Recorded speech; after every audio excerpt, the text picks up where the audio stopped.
Somos aproximadamente ya 30 participantes. Vamos a dar unos minutitos. Bueno, chicos, mi nombre, para los que no me conocen, yo sé que hay varias personas que ya somos cara conocida, ¿no? Veo algunos chicos que ya en el transcurso de esta temporada de pandemia ya han participado en más de 2 o 3 capacitaciones inclusive, ¿no? Mi nombre es Renato González. Yo soy el Business Director o Director de Negocios, ¿no? Ya tropicalizado el nombre de la Escuela de Ciencias Deportivas. Nosotros somos un centro de formación especializado, ¿no?, en capacitaciones deportivas, ¿no? Estamos enfocados a potenciar las habilidades y capacidades de los formadores y entrenadores del Perú y más allá, porque tenemos la oportunidad también de contar muchas veces con presencia de profesionales del extranjero, lo cual nos da bastante orgullo, ¿no? El día de hoy, ¿no?, como parte de las actividades que tenemos, ¿no?, gratuitas, que como ustedes saben tenemos conferencias, charlas, ¿no?, entre otras actividades, foros, ¿no?, tenemos la presencia de Miguel Martínez González, especialista en Sport Business, ¿no? Miguel, ¿cómo estás? Espero que puedas activar tu audio si nos escuchas bien. A ver, dame un momento, te voy a activar el audio, Miguel. ¿Ahora sí? Ahora sí, ¿escuchan Sí, bien? ahora sí te escuchamos bien. Chicos, ¿se escuchan bien a Miguel? ¿Dedito arriba igual? ¿Sí? ¿Todos Perfecto, bien? gracias.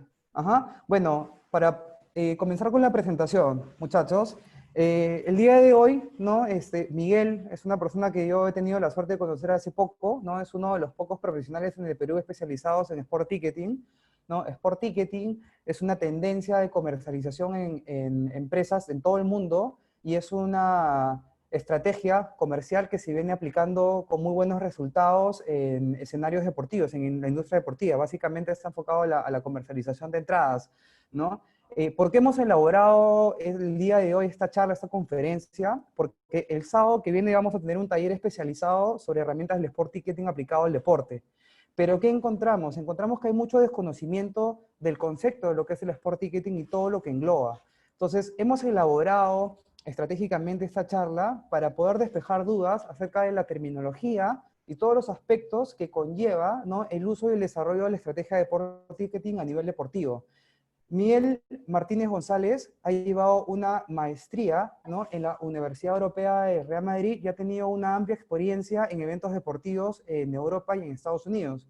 Entonces, Miguel, para empezar, agradecerte la oportunidad de contar con tu presencia el día de hoy, que puedas compartir tus conocimientos. ¿Cómo estás? Hola a todos, buenas noches. Estoy muy bien, muy agradecido contigo, Renato, y con la Escuela de Ciencias Deportivas de Lima también por la invitación. De hecho, como mencionas, es un tema que se toca muy poco en Perú, que es el tema del ticketing, y creo que es algo que en los próximos años va a dar mucho que hablar en la industria deportiva. Muchas Ujú. gracias. De nada, Miguel, gracias a ti por participar. Bueno, chicos, entonces les voy a explicar un poco la metodología del día de hoy, ¿no? Como ustedes saben, el día de hoy es una conferencia abierta, ¿no? Yo voy a ir elaborando algunas preguntas de cabecera, pero sí me gustaría tener participación activa de parte de todos ustedes, ¿no? Para participar, bueno, tenemos las dos maneras muy sencillas. Pueden escribirnos al chat o también pueden utilizar el botón levantar la mano, hand up, y según como vayamos desarrollando la conferencia, podemos poder acceder a sus preguntas o sus consultas. Entonces, Miguel, para comenzar, ¿no? Un poquito de lo que veníamos hablando, quisiera que nos cuentas un poco sobre tu experiencia en España, tu experiencia con la maestría, cómo fue tu experiencia estudiando con reconocidos deportistas, ¿no? Y participando de eventos de gran reconocimiento, ¿no? Cuéntanos un poco de qué es lo que viviste, tu experiencia en el exterior. A ver, la experiencia del MBA me resultó muy gratificante, sobre todo porque aprendí muchísimo y la podría dividir en tres cosas que me marcaron mucho y me marcan hasta ahora. La primera es la calidad de las personas a las que conocí, gente que considero muy buen amigo mío. Poder tener la oportunidad de conocer gente muy cercana en diferentes partes del mundo nos abre un mundo de posibilidades a muchas personas. Poder llegar a México y levantar el teléfono, o llegar a Medellín y levantar el teléfono, llegar a España o Alemania y levantar el teléfono y tener a alguien que te va a contestar o te va por lo menos a dar recomendaciones de dónde ir, es algo muy llamativo. y además es gente de la industria deportiva. Entonces, como que congeniamos y compartimos muchas cosas de una manera muy natural. Lo segundo es la calidad de los profesores que tuvimos, profesores que nos llevan a lugares que no sueles ir en un escenario normal, profesores que nos dan una enseñanza o nos dejan un aprendizaje muy fuerte sobre qué es lo que estamos viviendo o qué se está viviendo en la industria deportiva y cosas que no suelen sucederte, ¿no? Por ejemplo, tener una clase en la que estés en el área VIP del Estadio Santiago Bernabéu y que la profesora te lleve al palco de Sergio Ramos para seguir con la clase no es algo muy normal, me parece. Y lo tercero es los viajes que tuvimos, viajes a Londres, viajes a Nueva York, un viaje a cada ciudad. Y en Londres conocimos lugares que han marcado y seguirán marcando la historia del deporte, ¿no? Uno es Wembley, otro es Wimbledon, el estadio del Chelsea es otro, las sedes de IMG, que es una agencia de sports marketing, diferentes cosas que a uno lo van marcando, ¿no? Que al principio lo ves y dices, qué tal monstruo, qué increíble que estoy aquí, y después vas conociendo mucho más y aprendiendo de cada lugar. Y el segundo viaje, que fue a Nueva York, es otro viaje que me marca mucho por cómo se vive la experiencia en deporte allá. La experiencia de la NBA no es una experiencia que se vea en otro deporte para mí. Estar en un lugar como Madison Square Garden, por ejemplo, que te llevan por un ticket alto, que la gente va pagando mucho, y además el ticket dentro, por lo que se paga por alimentos, por bebidas, sigue siendo alto y la gente va, y no es algo que vaya a parar, llama mucho la atención y además crea sensaciones en las personas a las que asisten por primera vez. Además estuve en el estadio de los Red Bulls y en el Yankee Stadium, ¿no? Otro estadio que ha marcado la historia del béisbol. Y curiosamente no estuve viendo béisbol ahí, sino que estuve viendo fútbol. Eso es algo que marca ese estadio también, porque no es algo que uno imaginaría, sobre todo por la cancha de un estadio de béisbol. Sin embargo, en este estadio lo pudieron montar, y además es un lugar donde la oferta de alimentos, de bebidas, es muy variada, muy variada. Hay hasta un Starbucks, o más de un Starbucks ahí adentro. Y lo Dentro de esos... segundo que me preguntaste, referente a Ujú. los eventos en los que participé, dime, No, no, sigue, sigue, por favor, no te quiero cortar la idea. sobre los eventos en los que participé, estuve en la final de la Champions, pude ayudar en temas de patrocinadores y en temas logísticos. En el Mutua Madrid Open, que es un ATP muy importante, es un torneo de tenis muy, muy, muy importante a nivel mundial. Trabajé en el área de ticketing.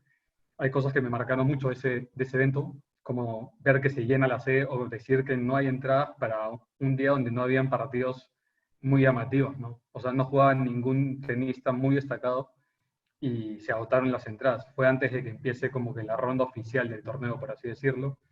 Y la tercera experiencia en eventos, que fue la que más me gustó, fue la experiencia que tuve en los World Roller Games. De hecho, trabajé en el área de ticketing ahí y fue una experiencia única. Agradezco muchísimo a mis cabezas que me ayudaron ahí. Pero los World Roller Games del año pasado fueron en Barcelona y fue una experiencia donde se disputó un mundial de 14 disciplinas de patinaje. Tú dices patinaje, patinaje artístico, ¿cuánta gente irá? Bueno, el día cumbre del evento llenamos 2 sedes. Y eso para patinaje no es algo que te sueles esperar, por lo menos pensando en Perú o pensando en Latinoamérica, no era algo que me parecía muy simple y se nos agotaron las entradas. Bastante interesante, Miguel, y bastante florida la experiencia que has tenido, sobre todo con los viajes, ¿no? Y de todos esos viajes, de todas esas experiencias vividas, ¿nos puedes decir algo que realmente te haya sorprendido sobre procesos de comercialización, sobre el tema de la experiencia, ¿no? A ver, eh, principalmente por lo que vi en los World Roller Games, te diría. Tuvimos un caso de un grupo grande que los, los lugares que habían conseguido, que incluso eran lugares VIP, no eran de su total agrado. Y tener que reubicar a esas personas a pocos días de la final no fue una tarea muy fácil, fue una tarea que nos costó muchísimo trabajo, pero que ahí aprendes de lo que es la gestión de entradas. Aprendes de que hay un grupo de entradas que tú tienes que reservar porque sabes de que como ticketing manager hay cosas que pueden pasar. Y como venía el evento, que estaban pasando algunas cosas que nos llamaban la atención y que conocíamos cada día más al público de patinaje, nos decía, hay que guardar, hay que guardar, hay que guardar. Y esto que guardamos terminó siendo un resultado exitoso, porque las personas a las que les guardamos estas entradas y les pudimos hacer el cambio de asiento, que no fue una tarea fácil para nada, terminaron súper felices terminando el evento, ¿no? Tanto así que nos buscaron para poder agradecernos por esta labor. Bueno, Miguel, ahora, yendo ya a lo que nos trae el día de hoy acá, ¿no? Durante los días que hemos estado nosotros promocionando, ¿no? La conferencia que vamos a tener ahora, estuvimos llamando a las personas participantes, ¿no? Muchos de los cuales definitivamente están el día de hoy acá, y siempre nos preguntaban, señorita, a mí me ha llamado la atención, ¿no? Joder, me ha llamado la atención participar en el curso, pero ¿qué es el ticketing? ¿No? ¿Qué es el ticketing? ¿Es un área de negocio? ¿Es una estrategia? ¿No? Es una estrategia comercial? ¿Es un canal de comercialización? ¿Es e-commerce? ¿Qué es el ticketing? A ver, aún no hay una definición muy exacta, creo, de esa palabra. No existe algo común, pero hay muchas cosas que se relacionan con la definición que va dando cada persona. Mi definición propia de ticketing es un área dentro de una organización encargada de eventos, encargada de un club de fútbol, encargada de una federación. Y es una área que se tiene que encargar de diseñar una estrategia para maximizar los ingresos de la organización provenientes de la venta de entradas y que es generada por la capacidad instalada de la sede. Esto en aviación se conoce como revenue management y hay una similitud entre cómo se llena un avión y cómo se llena un estadio. Cuando llenamos un avión no vendemos todos los tickets al mismo precio, sino que hay variedad. Es lo mismo cuando llenamos un estadio. Incluso hay más similitud por los precios que ahora tienen las maletas, como los precios que se venden dentro por alimentos, por bebidas. Entonces, siguiendo con eso, hay una tarea fuerte ahí que se tiene que hacer, que es cómo maximizas estos ingresos y cómo aprovechas al máximo la capacidad instalada, ¿no? Esto parte en realidad desde el diseño de esta infraestructura deportiva, ¿no? Cómo diseñas el estadio o el coliseo o la sede que fuera para poder aprovechar al máximo estos ingresos. ¿Y qué áreas están relacionadas directamente con las acciones de ticketing? Y cuando hablas de maximizar, ¿te refieres a monetizar? Sí, sí, totalmente. Maximizar los ingresos. Eso es lo principal y ahí vinculas a muchísima gente. Principalmente hay un área que últimamente está siendo clave en cuanto a ticketing, además de operaciones, lógicamente, porque es alguien con quien tienes que trabajar, es a quien tienes que decirle cuánta gente va a ir a cada tribuna. Trabajas mucho con patrocinadores, porque los patrocinadores, las áreas de patrocinio, perdón, ahora los patrocinadores exigen mucho temas de entradas para sortear por redes sociales, por ejemplo, o para sortear por la compra de productos que ellos venden. Entonces, esto termina teniendo una relevancia que hace algunos años no se tenía. Y ahora incluso está el término hospitality, que es donde se venden estas experiencias únicas para que la gente VIP pueda acceder a servicios únicos. Por ejemplo, a los patrocinadores les dices, te ofrezco 5 entradas hospitality y 20 entradas en tribunas populares, por ejemplo. Y eso es algo que termina marcando la diferencia. Es muy diferente que te den 20 entradas para ir a ver un partido, no sé, del Barcelona contra el Betis, y es otra cosa si te dicen, tienes 10 entradas para que lleves a tus socios comerciales a ver el Barcelona Betis en un área VIP del Camp Nou, por ejemplo. Entonces, termina teniendo muchísima relevancia lo que pasa en estas áreas. Finalmente, sirven y marcan a las personas las que asisten ahí. Entonces, terminan dándose acuerdos o terminan mejorando muchísimo las relaciones que ya hay entre estos patrocinadores y sus partners. Ujú. Interesante. Entonces, hablando un poco sobre el mercado peruano, ¿no? ¿Qué clubes conoces tú que cuentan con un área de desarrollo, sistemas o estrategia de ticketing activos o en la actualidad, ¿no? Y sobre todo si es que hay un caso de éxito que tú conoces, ¿no? A ver, como caso de éxito, en realidad pondría un poco a los panamericanos, que tuvieron problemas varios en cuanto a temas de ticketing. Sin embargo, lograron números que creo que ni sus máximos desertores no esperaban, y además trabajaron muy bien este tema. Por ejemplo, trabajar en áreas críticas que tienen los estadios de fútbol. Ahora, por ejemplo, vas a la Viena y es que su estadio 2, por así decirlo, tiene unos baños que nunca verías en un estadio de fútbol aquí, o que nunca he visto, por lo menos, en tribunas normales, ¿no? Lo que pasa en palcos o lo que pasa en experiencia VIP es diferente. Pero trabajó muy bien esto y trabajó muy bien incluso en sus asientos, que eso es otro punto crítico que trabajaremos durante el taller del sábado, Ujú. y esto ayuda a fidelizar a los hinchas. En cuanto a equipos de fútbol, sé que Cristal tiene a una persona encargada en atención al hincha. Imagino que ve estos temas de ticketing puntualmente de Pase Celeste. Y si no me equivoco, Alianza tiene una persona más que ve este tema. Pero como tal, no hay un caso de éxito que yo lo pueda llamar así en el Perú. Quizás la federación, con lo que nos pasó para el Mundial pasado, donde agotábamos entradas en todos los últimos partidos, pero ¿qué pasó en los primeros partidos, no? Ya Lógico, más claro, exitoso, pero exitosa fue la segunda parte, la primera parte no fue exitosa. Y lógico. ahí hay un punto clave, que es Ahora, Miguel, los equipos de fútbol. una intervención. Dime. A comienzo de año, ¿no? Antes que pasara lo de la pandemia, ¿no? Hubo una campaña muy exitosa de abonados para los partidos de las eliminatorias. Esa acción que fue muy reconocida, sobre todo en medios deportivos, porque se habló bastante de esta campaña que fue muy efectiva, porque creo que se vendió todo el abono habido, puesto a disposición. ¿Esto es ticketing? Sí, totalmente. Venta de abonados es totalmente ticketing. Va totalmente vinculada y llama mucho la atención que hayan llegado a ese número. Me parece una gestión muy importante de la gerencia comercial ahí de Benjamín Romero y de Ujú. las personas que él tiene a cargo, porque si bien es cierto, el resultado deportivo está acompañando muchísimo esta selección, llegar a 14.000 abonados es algo que creo que no se esperaba, así nomás, sobre todo porque además que los precios a las entradas para algunas tribunas fueron muy accesibles, pero se agotaron algunas que no parecía que se podrían haber agotado, ¿no? Bueno, en Hubo Europa muy los, buen trabajo aquí. Y sobre los clubes de fútbol, que era algo que quería mencionar, no digo que haya un trabajo exitoso porque no hay nada sostenido en el tiempo. No hay, por 2 años, por ejemplo, un club de fútbol que haya tenido una ocupación mayor al 65% de los estadios. Los estadios a los equipos de fútbol a día de hoy les quedan muy grandes.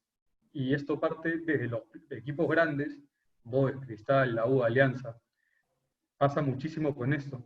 Sufren mucho esto. El estadio de la U es muy grande y no se llena, no llegan al 50% de ocupación. En algunos partidos mejora, pero no es algo común, no es algo sostenido. Se trabaja muchísimo pensando en el siguiente partido y lo que se tiene que trabajar es más experiencias a largo plazo, tratar los puntos críticos de por qué no está yendo la gente, por qué la experiencia cuando uno va al estadio es tan mala.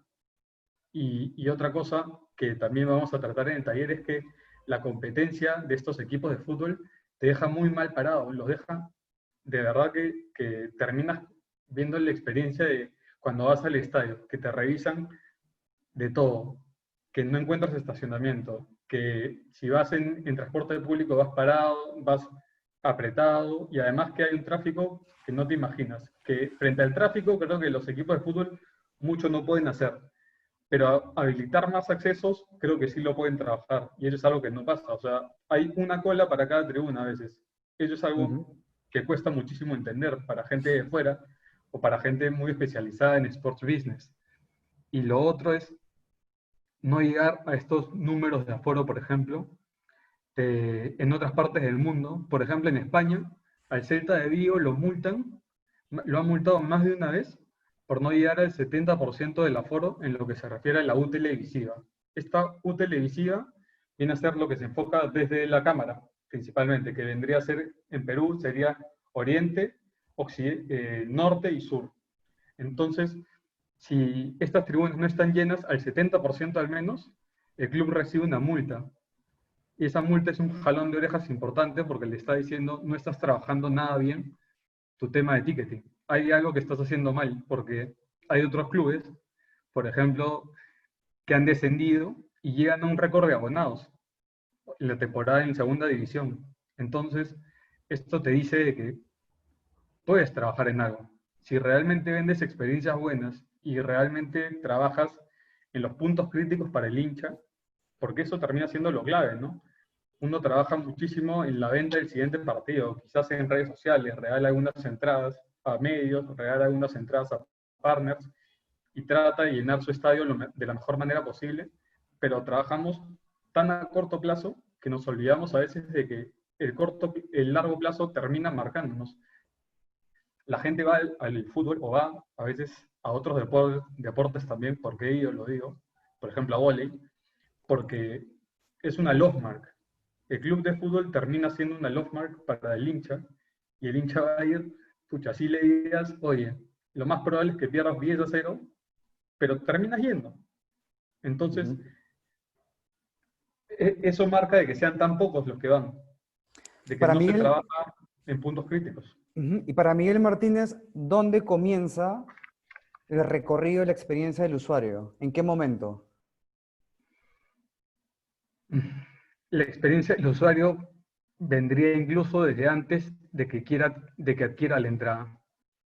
Porque tú, para que adquiera la entrada, le tienes que generar una sensación importante diciéndole, oye, ¿por qué voy a ir? Entonces tienes que trabajar, hay algo previo que se tiene que hacer y luego tienes que montar una estrategia para que el hincha quiera ir. Para que, por ejemplo, decirle, oye, si llegamos a este número de abonados, prometo que, y firmamos algo y se hace público de que los baños se mejoran. Si llegamos a este número, trabajar en conjunto, ¿no? Termina siendo una estrategia importante. Pasa que un tema complicado en clubes de fútbol es que al no tener estadios propios, deciden no invertir en una sede que no es suya. Lógico. Entiendo. Bueno, Miguel, yendo a la parte digital, que es algo también que nos motiva y hemos conversado anteriormente que está muy relacionada al crecimiento de las estrategias de ticketing, ¿no? ¿Cómo conversa el área de marketing digital o e-commerce con otras áreas de negocio como patrocinios, operaciones, comercial, ¿no? Y de qué manera transversalmente encontramos al gestor de ticketing, ¿no? En este caso. Sí. A ver, hay un momento muy importante que es cuando se firma un patrocinio. Al firmar un patrocinio, el patrocinador ya no solamente quiere aparecer en la camiseta. Es algo que se está repitiendo últimamente hasta el cansancio, pero es real.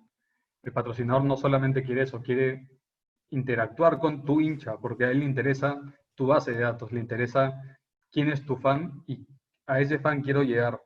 Entonces, a este fan lo tienes en redes sociales. Ok, activemos en redes sociales. Hay un club en España que trabaja muy bien este tema, por ejemplo, es el Betis. El Betis firmó un acuerdo con Reales Seguros. Reales es una empresa aseguradora con quien trabaja el 11 Seguro. ¿Qué quiere decir? Que minutos antes de cada partido, habiendo expuesta la convocatoria y sin haber publicado en ninguna parte el equipo que va a formar, publican en redes sociales, lánzanos tu 11 seguro. Entonces la gente, y de verdad muchísima gente, manda el 11 que puede salir, los futbolistas que pueden saltar a la cancha, y a los que aciertan en el 11 seguro, les sortean una entrada. Entre todos los que aciertan, se sortean entradas. Eso es una estrategia importante para Real, porque Real está llegando a una base de datos y el Betis está ayudando a que más hinchas interactúen en sus redes sociales. Entonces, esa es una estrategia exitosa, fuera de que el Betis tiene más de 40.000 abonados esta temporada, o la temporada pasada. Otro trabajo muy, muy necesario, o otras áreas que trabajan de una manera muy importante aquí es patrocinador o área comercial, con área de e-commerce y área de ticketing. Por ejemplo, si ticketing decide vender por el canal digital, por la web, ahí estás generando alguna oportunidad en una web que va a tener muchísimo tráfico, entonces vas a tener espacios publicitarios donde puedes vendérselos a partners. Puedes crear ahí una estrategia comercial para vender estos espacios y vas a generar clics. Finalmente, mucha gente termina entrando si es que los anuncios publicitarios terminan siendo llamativos. Y además, finalmente ya para meter a ticketing fuerte acá, es el trabajo con los abonados. Por ejemplo, ticketing, desde abonados, tiene que engreír a estas personas. Tú tienes muy poca gente, aquí en Perú por lo menos, que se abona a los clubes de fútbol o que se abona a diferentes partidos. La venta de abonos en los Panamericanos, por ejemplo, no llamó mucho la atención. Sin embargo, terminó llamando mucho la atención la cantidad de gente que terminó yendo. Entonces, al abonado lo tienes que engreír. Y lo engríes en trabajo con patrocinadores, lo engríes en trabajo con estos partners que dicen, está bien, a esta persona le vas a llevar su carnet de socio, le vas a llevar su entrada si quieres impresas, pero además le vamos a enviar una lista de regalos. Yo voy a poner eh, un llavero, yo voy a poner lapicero, y desde esas cosas simples de merchandising, el abonado se va a sentir mucho más feliz de esto y lo termina publicando en redes sociales. Si lo que termina llegando es bueno, lo publica en redes sociales y a ti te genera un tráfico muchísimo, muy interesante. Y orgánico sobre todo. Así es. Ujú. Correcto. Entonces, hace poco comentamos brevemente sobre los Panamericanos, ¿no? Perú, ¿no? Para Lima 2019 vendió más de 450.000 entradas en Panamericanos, no es poca cosa. Y sobre todo, lo que acabas de comentar tú, batió el récord de 100.000 entradas vendidas para los Juegos Panamericanos, ¿no? Ahora, ¿qué opinión te deja el trabajo realizado por la organización? ¿Qué cosa hubieras implementado tú de manera adicional? ¿Qué te pareció la explotación de estos espacios deportivos? ¿Piensas tú que se pudo haber hecho algo adicional a lo que se hizo de muy buena forma? ¿No? Y sobre todo, y es la pregunta principal, ¿de qué manera podemos replicar esto en otros escenarios, ¿no? Y que no necesariamente sea fútbol. Sí. A ver, lo primero que voy a decir de los Panamericanos es que no estuve en Lima cuando pasaron, estaba en Madrid todavía. Pero desde lo que vi en Madrid y las noticias que se leían, porque además esto en Madrid, estos Panamericanos en Madrid los podía seguir a través de una aplicación que es la Liga Sports TV, creo. Y me parece un trabajo para aplaudir lo que se hizo. Tuvieron muchísimas trabas, tuvieron problemas al comienzo en infraestructura y hubo mucha gente que, incluso temas políticos, que no sé si querían o no, pero había cierta intención aparentemente de tirarse abajo este proyecto. En algún momento, sí. ¿Sí? Entonces, termina siendo un trabajo para aplaudir. ¿Sabes por qué? Principalmente, y es algo que vi mucho desde fuera, que creó un orgullo, al menos en ese mes, en los peruanos y en los limeños, o en los peruanos en general, me parece, un orgullo por el país, un orgullo por la ciudad, de estar mostrando la cultura al mundo, de estar mostrándose como tal, que no tenemos. No somos unos ciudadanos que estamos muy orgullosos de nuestro país o que estamos muy orgullosos de nuestra ciudad. Y esto terminó siendo algo que llamó mucho la atención, incluso a amigos míos del máster, que los panamericanos no les sonaban tanto, no les pegan tanto porque no terminan siendo un evento de gran magnitud a nivel mundial, pero lo que pasa en la ciudad, o lo que pasó en esta ciudad al menos, dejó mucho. Y ahora el trabajo es el legado, que es algo en lo que ya se está trabajando. Conozco cómo vienen trabajando más o menos, y sí hay un trabajo fuerte, sí hay intenciones de que esto pueda mantenerse en el largo plazo, y principalmente apoyar o que esto termine marcando quizás un antes y un después de lo que es la industria deportiva en el Perú, ¿no? En conjunto con lo que fue clasificar al Mundial.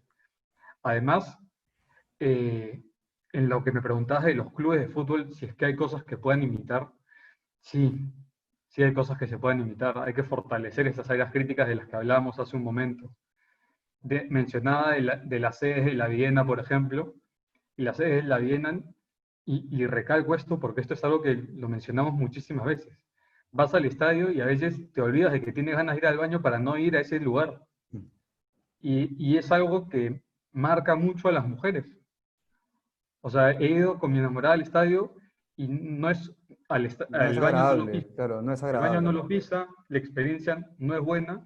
Entonces, desde los baños, desde por lo menos que los asientos estén limpios, si es que son numerados, que se respete alguna numeración, o por último, no numerar. A mí no enumerar no me parece algo crítico, pero si enumeras, tienes que hacer respetar estos asientos. Bueno, y hay un tema muy importante que a mí me ha pasado personalmente, ¿no? Los proveedores de alimentos y bebidas no son los adecuados, ¿no? Y eso que normalmente uno va a Occidente, imagínate cómo serán los de populares, ¿no? O sea, las Y medidas de salubridad, ¿no? La sí, forma de la presentación, los costos. hay algo que deja mucho que desear, y es que no haya ni siquiera unificación en los precios. Que lo que tú consigues en una tribuna por 1 sol, en otra lo tengas que conseguir por 3 soles. Y eso deja como que, ¿por qué? O sea, no tiene ningún sentido, fuera de que la oferta de alimentos y bebidas es muy mala. O sea, seamos honestos, estamos en un país que se destaca por lo gastronómico y nuestra oferta de alimentos y bebidas en los estadios es muy mala. Entonces, ahí se tiene que trabajar.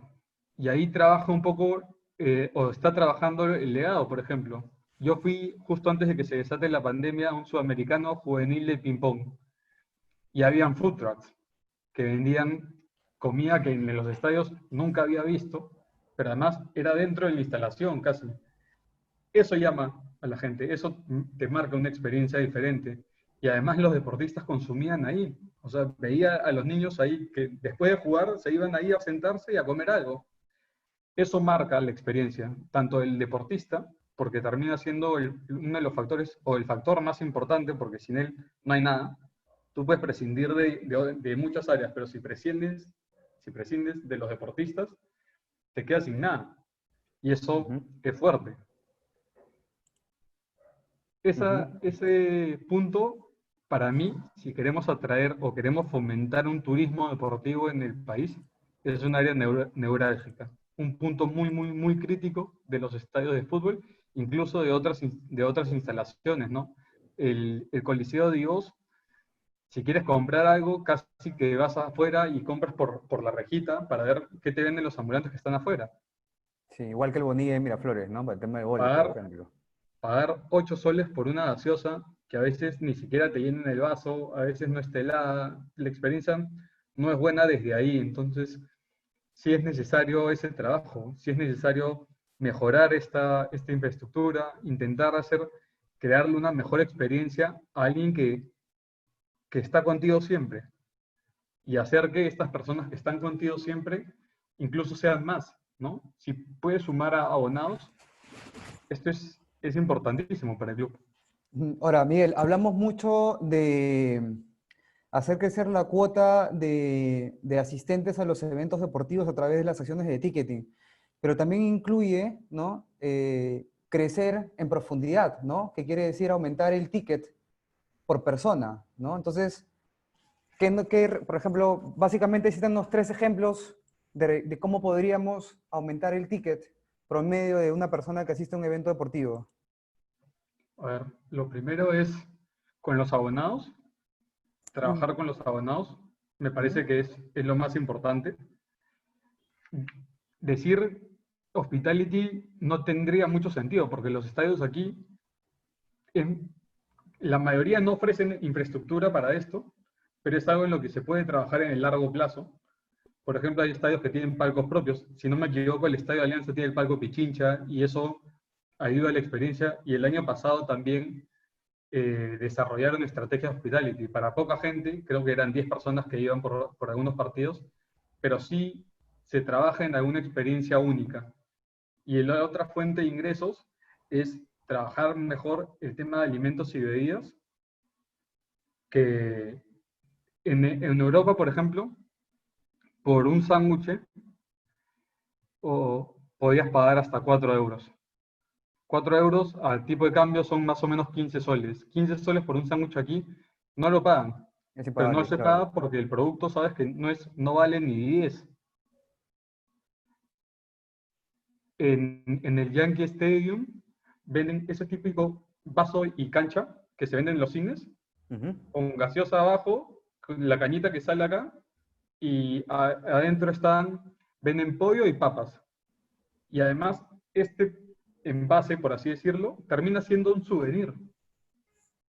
Terminas vendiendo casi toda una experiencia en base a alimentos y bebidas.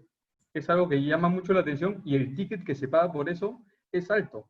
Pero esa estrategia es de cine, en realidad, ¿no? Es un benchmarking de cine aplicado a Es, al deporte. es adaptar, porque a este vaso y cancha de cine, tú le estás brandeando con el deportista, lo estás brandeando con el estadio, entonces eso termina llamando la atención. Y la tercera estrategia que sí me parece importante es trabajar en vender merchandising oficial del club dentro de estos o durante estos partidos. No te digo que tengamos una tienda en cada estadio, pero un pequeño kiosco me parece que se puede tener. Me parece que hay clubes que están en capacidad de ejecutar esto y que termina siendo algo que al hincha le significa algo. O sea, estás comprando merchandising a tu club, estás apoyando al club. Claro, claro, muy interesante, ¿no? Me pasó algo una experiencia personal, como ya algunos lo que me conocen un poco más cercano saben que yo soy fan lover del Boys, ¿no? Y ellos tienen su carrito, ¿no? De merchandising, pero resulta que solamente reciben pagos en efectivo. Entonces, tú te imaginas, la experiencia no es completa, ¿no? Porque cuántas personas quisieran comprar algún merchandising y que ni siquiera te venden con una operación como Yape, Plin, ¿no? Algo que te pueda facilitar la compra, ¿no? Comprarlo incluso desde una aplicación del club, que tú puedas entrar a la aplicación, decir que estás en el partido y pedir por ahí. O sea, ese es un trabajo de alimentos y bebidas, eso es un trabajo integrado entre varias áreas y que ayuda a mejorar la experiencia. Si yo ya está bien, mejoraste la oferta gastronómica, pero es tan rica que vendes, no sé, 1000 lomos saltados por partido, entonces la cola que se te genera es brutal. Si puedo Sí, pedirlo desde la aplicación y que la aplicación me avise 2 minutos antes de que vaya a estar listo, tengo un trabajo hecho, porque me evité una cola ahí y para el fan se evitó perderse el partido, que es, claro. que es algo que llama mucho. O O sea, el fan, inclusive, yendo un poquito más allá, en los Cine Prime, tú tienes el asiento numerado y puedes hacer un pedido del número de asiento y te lo traen al número de asiento. Entonces, si así por es, ejemplo en palcos tenemos los asientos numerados, o sea, ¿por qué no implementar estos procesos que funcionan de manera exitosa en otras empresas del mismo rubro de entretenimiento? Porque el deporte está dentro de entretenimiento, ¿no? Ni siquiera nos estamos yendo a otra industria, ¿no? totalmente Simplemente de mirar acuerdo. hacia los costados y darnos cuenta de qué cosa funciona y cómo podemos aplicarlo, ¿no? Rato, estoy totalmente de acuerdo con una salvedad, que es para palcos eso. Sí, Porque, claro. porque en temas de tribuna, yo es algo que odio. Yo Imagínate en la voy, trinchera norte. voy mucho al estadio, voy mucho al estadio y hay algo que odio de ahí, es que se cruce el ambulante al frente tuyo en pleno partido. Porque ni siquiera respeta el lateral o el saque de esquina o que pare el juego un rato por una falta para poder hacer algo. Sino que el tipo se cruza y no importa si hay peligro de gol, si es que hay penal, el tipo se cruza y si te perdiste la jugada, pucha, estoy chambeando, sorry.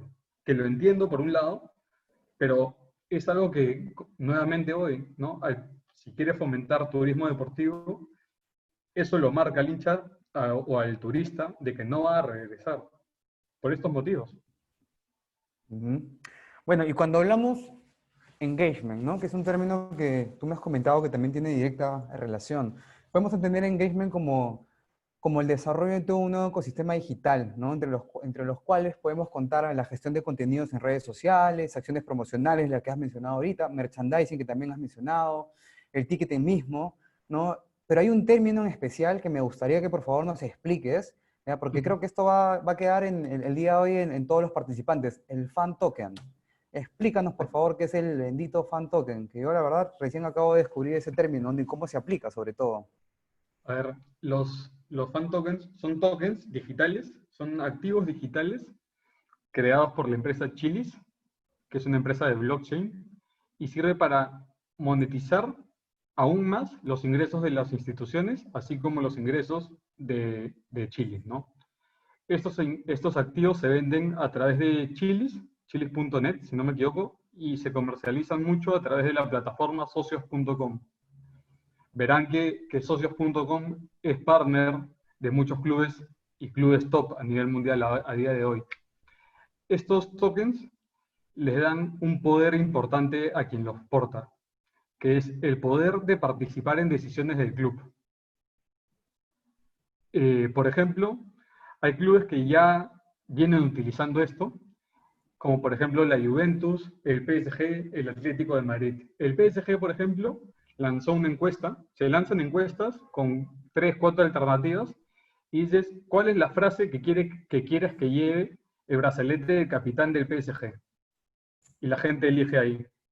Imagínate poder decir desde eso. El Barça lanzó hace poco una campaña donde vendió muchísimos, agotó los fan tokens que sacó a disposición, porque fue recientemente firmado ese acuerdo, y vendió tokens a 2 euros. 2 euros es 7, 8 soles. Ahora, perdón, Miguel, que te corte. Cuando hablamos de token, hablamos de los tokens tipo de banco, unos llaveritos, unos codificadores. Olvidémonos del tema físico. Tú este es un activo digital. Ya. O sea, ¿cómo lo Físicamente, solicitas? Lo vendes y te envía un código. físicamente no existe. Tú entras a la página web, te registras como tal, tienes un usuario creado y este usuario adquiere esta unidad de moneda, por así decirlo, entre comillas, porque en realidad es blockchain. Tú adquieres chilis, estos chilis los compras con euros, o los compras con dólares, o los compras con soles, y adquieres una cantidad que tú desees. Si tú quieres que tu voto pese 5, adquieres 5. O quieres hacer un voto diferenciado, votas 3 y 2, adquieres 5 también. Entonces, te da la oportunidad de hacer eso. Una vez que los clubes lanzan estas encuestas, te llega el correo y tú entras a la encuesta, votas, registras y listo. El Barça sacó una de cuál es la frase que quieres que los futbolistas lean en el vestuario, por ejemplo. La Juventus dijo, ¿cuál es la canción que quieres que suene cuando la Juventus meta un gol? Esas cosas empoderan un poco al hincha, incluso mucha gente relacionada a la industria del marketing deportivo dice que en el futuro estas personas portadores de estos tokens puedan tener el poder de decidir sustituciones en un partido de fútbol. ¿Te imaginas? Ya Imagínate, no... imagínate estar en el estadio y decir, tiene que entrar este pata, ¿por qué no está entrando? Y poder hacer el cambio tú mismo. Eso ya creo que llega a un siguiente nivel. A mí me parece un poco difícil que esto pase, pero además quería decir que esta industria de blockchain y de trabajo en conjunto con clubes deportivos está también en esports.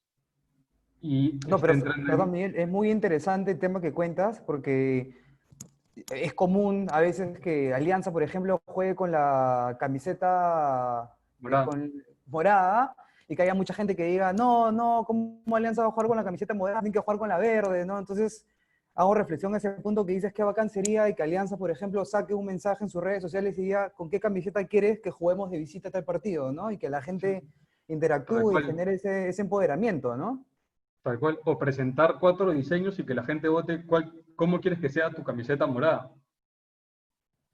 Quería mencionar un punto adicional, que es que hay una reventa legal de estos fan tokens. Estos tokens, por ejemplo, los tokens del Barça los vendieron a 2 euros y hace unos días costaban 5 euros. Costaban 497.24 chilis. Que a tipo de cambio, entre comillas, lo digo porque estás cambiando diferentes unidades de moneda, Ujú. termina siendo 5 euros. Empezó en 2 y se lanzó por 48 horas esa campaña. Agotaron y ahora lo están vendiendo en casi 5 euros. Esto marca, y además, el trabajo aquí es que un porcentaje de estos ingresos van para los clubes, un porcentaje van para esta compañía, para Chile, para socios.com, pero además generas otra fuente de engagement.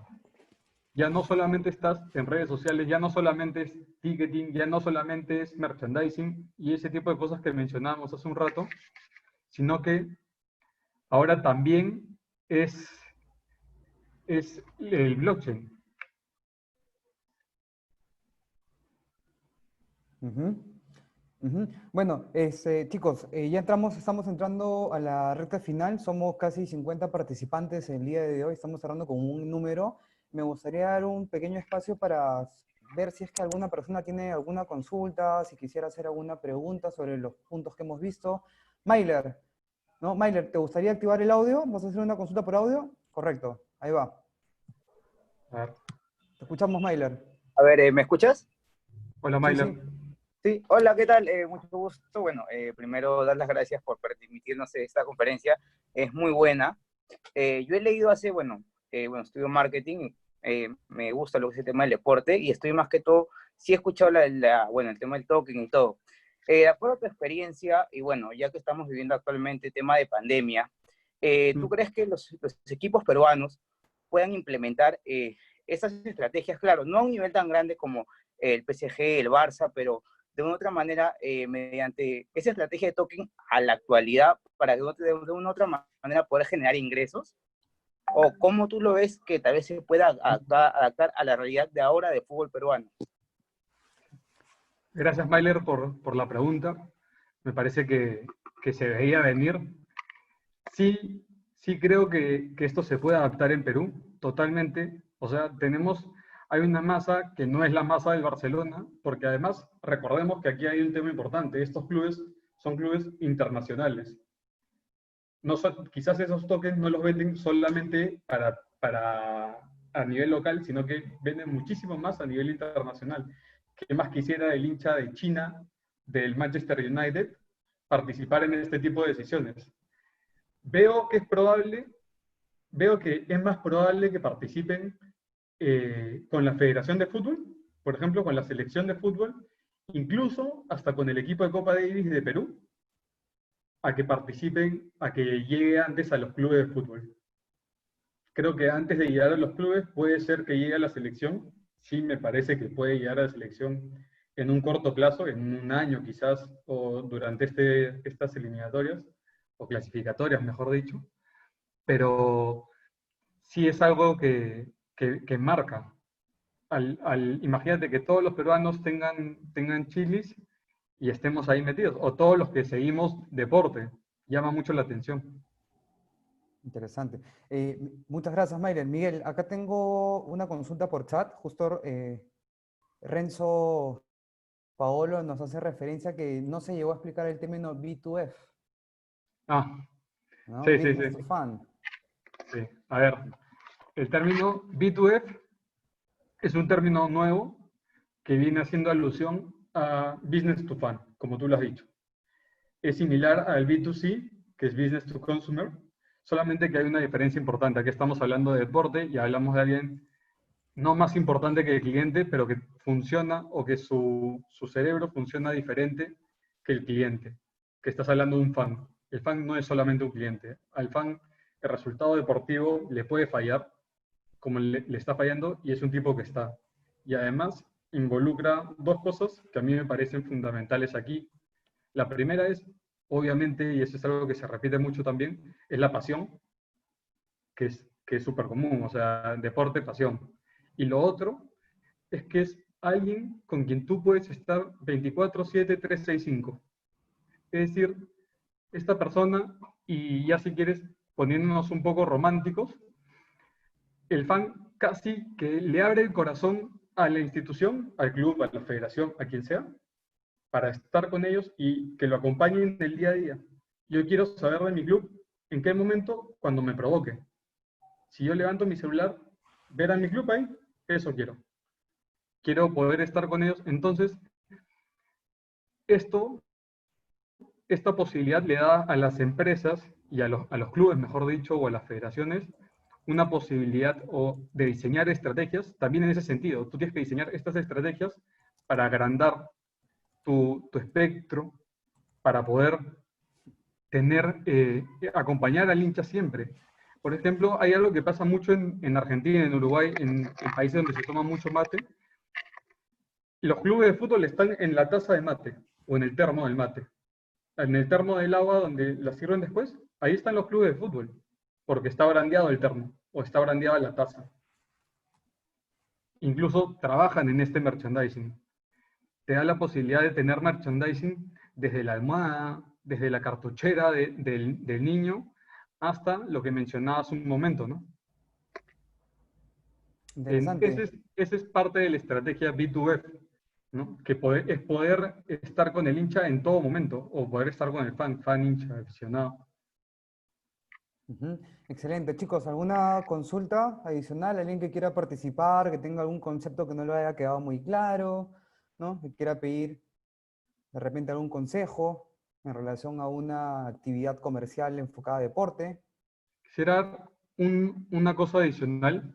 Dale, Quizás Miguel, aquí hay tranquilo. muchas personas que estén interesadas en insertarse en la industria deportiva y como consejo puedo dar de que no se cansen de tocar puertas. Tocar puertas es algo que a veces trae resultados que no te esperas. A mí tocando puertas, le escribí alguna vez a alguien de un cargo muy alto por LinkedIn y pensando que esta persona, obviamente, hay una posibilidad de que te responda y una posibilidad de que no, pero por esta persona conseguí el trabajo en los World Roller Games. No es algo, y obviamente no se resignen frente a los no, ¿no? Hay personas que a veces no responden por cultura o porque no les es llamativo o por temas de tiempo, sus razones tienen, pero no hay que cansarnos de tocar puertas. Es una industria que no es sencilla, pero que para la gente que tiene pasión y la gente que quiere aportar, siempre va a ser bienvenida. Ujú. Perfecto, Miguel. Miguel, para ir terminando, quisiera que expliques brevemente qué son los puntos que vamos a ver en el taller del día sábado, ¿no? El taller especializado en Sport Ticketing. A ver, el taller va a estar, de verdad que lo estoy trabajando mucho. El taller en un primer momento, y lo primero que quiero decir aquí es que va a tener un invitado internacional. Es alguien que trabaja en un área de ticketing de un club de fútbol español y además que está trayendo un caso de éxito que es el que preparó para la temporada 19-20, en realidad, con el problema que ha habido ahora por la pandemia, pero además que ya venía muy bien.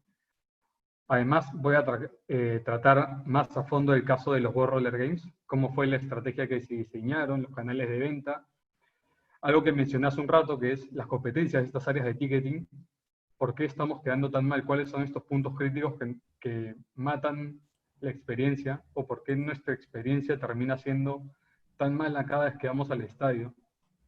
Y finalmente un punto clave aquí, que es el trabajo en los canales de venta, ¿no? Cómo estamos trabajando en los canales de venta, no solamente de ticketing, sino en nuestro merchandising, de los productos oficiales del club, cómo estamos haciendo el engagement con el club, con el fan, perdón, para poder monetizar de la mejor manera. Y lo otro es que voy a tratar de que sea lo más didáctica posible, ¿no?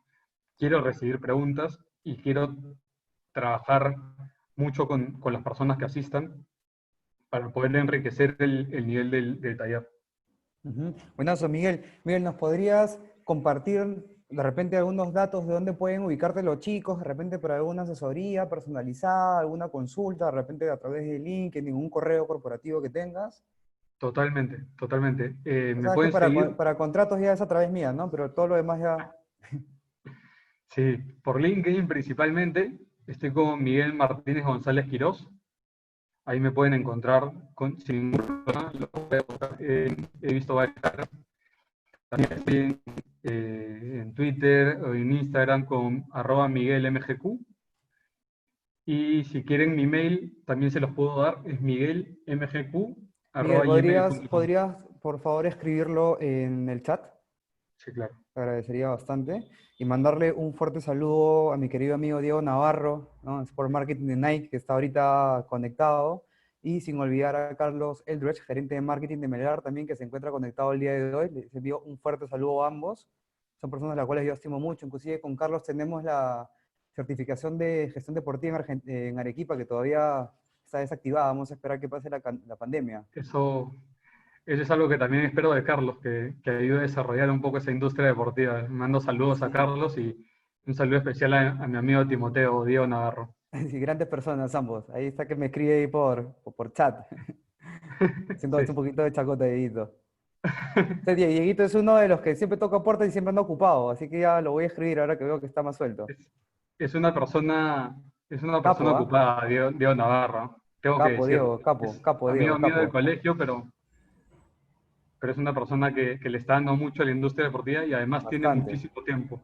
Y Carlos está haciendo cosas maravillosas en Melgar, ¿ah? Te contaría que Carlos, con muy poco, está haciendo cosas muy creativas y muy buenas. Acá Sí. desde allá, Carlos, le mando un saludo, que me conteste el teléfono, que hace tiempo quiero hablar con él.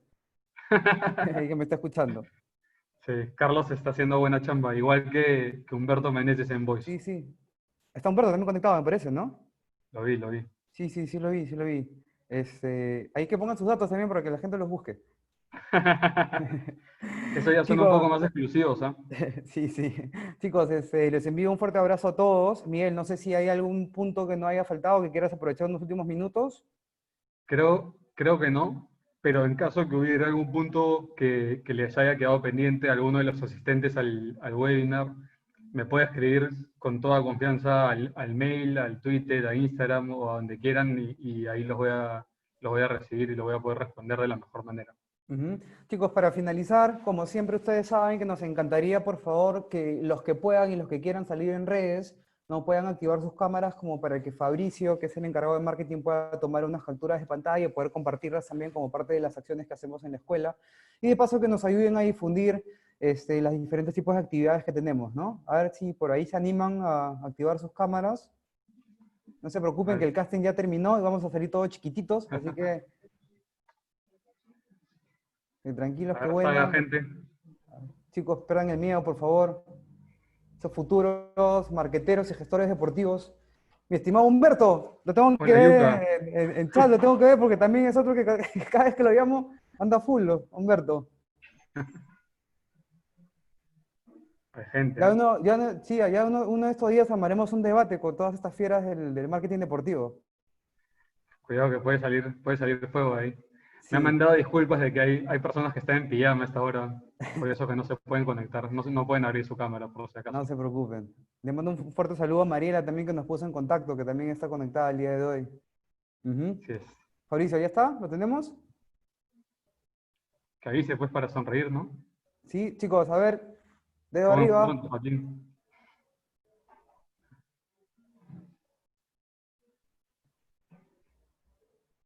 Listo. Muchas gracias a todos, gracias por participar. Les recordamos que el video de esta charla va a ser compartido en nuestro canal de YouTube. Los invitamos a que ingresen al canal de YouTube, que se suscriban porque tenemos más de 14 conferencias de diferentes tipos, coaching, marketing, gestión. Han pasado ponentes nacionales e internacionales en esta época, sobre todo de pandemia, que hemos tenido la oportunidad de hacer innumerables charlas. Así que los invito a que se registren, que se suscriban y que aprovechen toda la información que tenemos a su disposición. Un fuerte abrazo, mi nombre nuevamente es Renato González y los esperamos a todo el día sábado para poder ver un poquito más y aprender más de este tema muy interesante de comercialización y ticketing. Muchas gracias, buenas noches, saludos en casa y que estén todos bien. Nos vemos. Chao a todos, gracias. Hasta luego, nos vemos. Chao, chao, gracias. Saludos.